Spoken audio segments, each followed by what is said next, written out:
Sistem reproduksi wanita adalah jaringan organ dan regulasi hormonal yang menghasilkan gamet atau spermatozoa dan ovum, memungkinkan pembuahan serta mendukung kehamilan hingga kelahiran. Pada laki-laki berpusat di testis dan saluran reproduksi. Pada perempuan di ovarium, tuba fallopi, uterus, dan vagina. Semuanya dikendalikan proses hipotalamus, hipofisis, dan gonal. Genitalia eksternal wanita. Mons pubis atau mons veneris, labia mayora, labia minora, klitoris, vestibulus, vulvus vestibulus, kelenjar skena, kelenjar Bartolini, inferiorus, vagina, hymen, dan perineum. Mons pubis atau mons veneris, bagian yang menonjol di atas simfisis yang ditutupi rambut pada wanita setelah pubertas. Daerah ini sebagian bantalan karena mengandung banyak jaringan lemak. Labia mayora, organ ini merupakan kedua lipatan membulat besar terdapat pada sisi kiri dan kanan. Daerah ini mengandung banyak jaringan lemak dan sebasea, kelenjar keringat, dan kelenjar bau. Bentuknya lonjong mengecil ke bawah. Labia minora merupakan dua lipatan tipis dari kulit yang berwarna merah muda, terletak di sebelah dalam labia mayor pada sisi kiri dan kanan. Organ ini halus, tidak tertutup oleh rambut, tetapi mengandung sejumlah granula acidifera dan granula sebasea. Klitoris, analog dengan penis, merupakan bagian kecil yang sangat sensitif dan erektil, yang juga disebut tunggul erektil.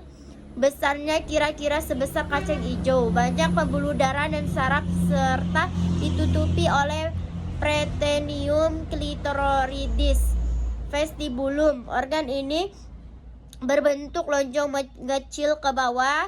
Vestibulum merupakan tempat bermuaranya 6 lubang alemia, yaitu orificium, uretra, kelenjar sekre, kurang lebih 2-5 cm di bawah klitoris. Bulbus vestibular, organ ini mengandung banyak pembuluh darah, sebagian tertutup oleh musculus ischio carnosa dan musculus constrictor vagina. Pada saat persalinan sering tertarik ke atas ke bawah. Arcus pubis dan bagian bawah yang melingkari vagina sering mengalami cedera, hematoma vulva atau pendarahan. Kelenjar sken, yaitu organ ini terdiri dari 2 buah terletak di kiri dan kanan bawah orificium uretra. Kedua tubuh skennya berjalan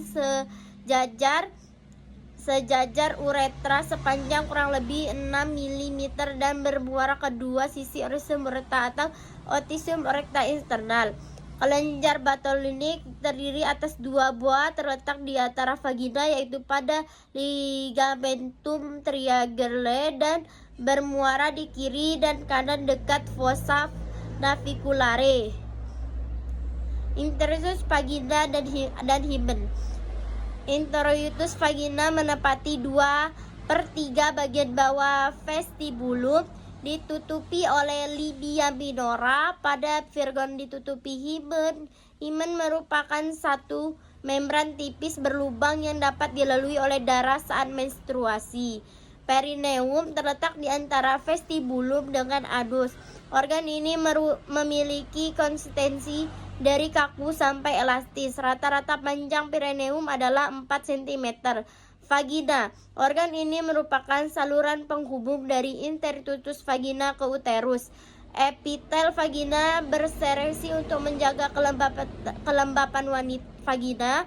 Sekresi akan bertambah bila mengalami rangsangan seksual yang berguna untuk lubrikasi. Uterus, organ ini berbentuk seperti buah pir atau alpukat, merupakan organ berongga.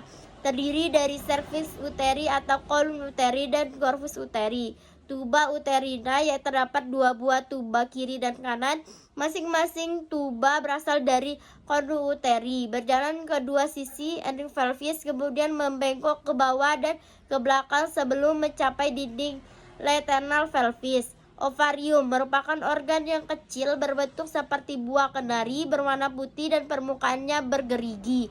Corpus luteum adalah jaringan parut yang terbentuk setelah folikel pecah. Dengan demikian, korteks merupakan bagian fungsional pada ovarium. Hubungan ovarium dan gonadotropin. Siklus menstruasi. Fase foliskular dimulai dari peredaran menstruasi, menandai fase folikel pada hari pertama. Pada saat ini hormon estrogen dan progesteron rendah. Akibatnya lapisan rahim yang menebal dan rusak dan luruh dan pendarahan haid terjadi. Pada saat ini kelenjar pituitari mulai mengirim FSH ke ovarium untuk merangsang perkembangan 5-20 folikel di ovarium. Masing-masing folikel berisi ovum yang belum matang dan memproduksi estrogen. Satu folikel akan tumbuh lebih cepat dibandingkan dengan yang lain. Ini disebut folikel dominan. Saat folikel tumbuh, kadar estrogen meningkat signifikan. Peningkatan ini akan menghambat sekresi FSH sehingga folikel yang lebih kecil mati akan kekurangan FSH. Peningkatan estrogen membuat lapisan rahim menebal.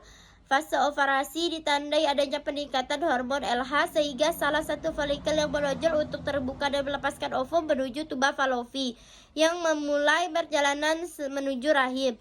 Ovulasi biasanya terjadi 16-32 jam setelah dimulainya lonjakan sekitar hari ke-14 siklus menstruasi. Selama masa ini kadar FSH dan LH menurun. Siklus menstruasi. Fase luteal, folikel yang pecah akan menutup setelah melepas ovum dan membentuk korpus luteum yang menghasilkan estrogen dan progesteron yang menyebabkan lapisan rahim semakin menebal. Jika ovum dibuahi, progesteron mengandung kehamilan.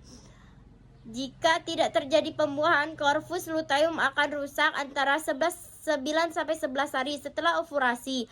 Hal ini mengakibatkan penurunan kadar estrogen dan progesteron sehingga lapisan dinding yang tebal yang kaya pembuluh darah akan meluruh dan terjadilah pendarahan menstruasi.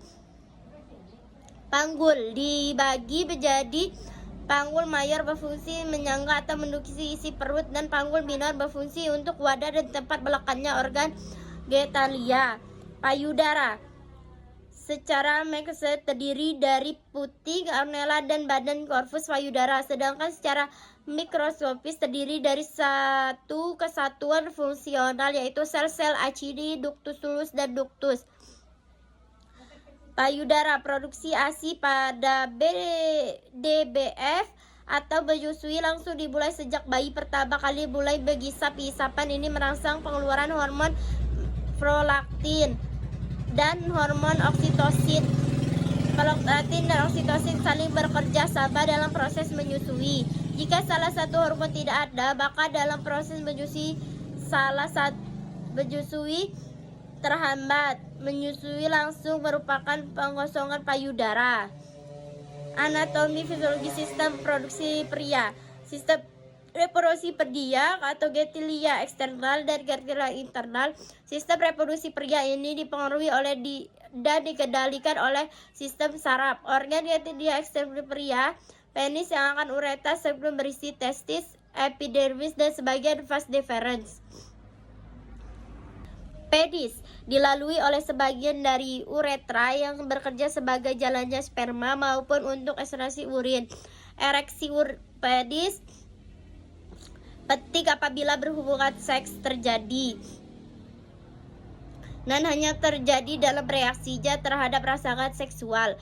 Skrotum adalah bangunan seperti kantong yang tertutup oleh kulit dan merupakan tempat bergantungnya penis. Skrotum dibagi oleh spertum yang terdiri dari jaringan fibrosa menjadi dua ruangan yang masing-masing berisi atau testis, satu epidermis, dan bagian pemula vas deferens. Testis baru akan berfungsi penuh sampai ada rangsangan oleh glandula pituitaria anterior pada saat pubertas. Testis diselubungi kapsul pelindung fibrosa yang disebut tunica Albugidea. Dan ditutup lagi oleh membran serosa yang disebut tunica vaginalis yang memungkinkan masing-masing testis dapat bergerak secara bebas di dalam skrotum. Vas deferens bentuk tabung yang masing-masing panjangnya 45 cm yang mengangkut spermatozoa dari epididymis ke uretra pars prostatica.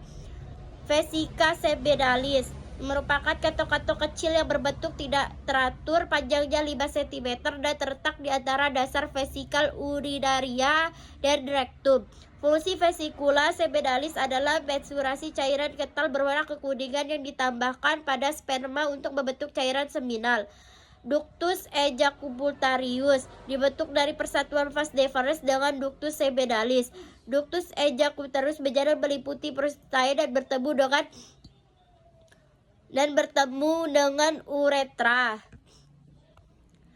Prostat mengelilingi bagian atas uretra dan terletak dalam hubungan langsung dengan serviks vesica urinaria. Prostat tersebut atas jaringan kelenjar dan serabut-serabut otot involuter dan berada di dalam kapsul fibrosa. Jaringan otot prostat berfungsi untuk membantu dalam ejakulasi. Gradula bulbosus atau Couver. Organ ini merupakan kelenjar kecil berwarna kuning terletak tepat di bawah prostat. Gambaran spermatozoa. Kepala atau caput yang tidak hanya mengandung inti dengan kromosom dan bahan genetiknya, tetapi juga ditutup oleh astrosoma. Astrosoma terdiri mengandung enzim hyaluronidase yang mempermudah ventilasi ovum. Leher yang menghubungkan kepala dengan badan yang bertanggung jawab untuk produksi tenaga yang diperlukan untuk metilitas. Ekor yang gerakannya mendorong spermatozoa masuk ke dalam vas deferens dan ductus ejaculatorius.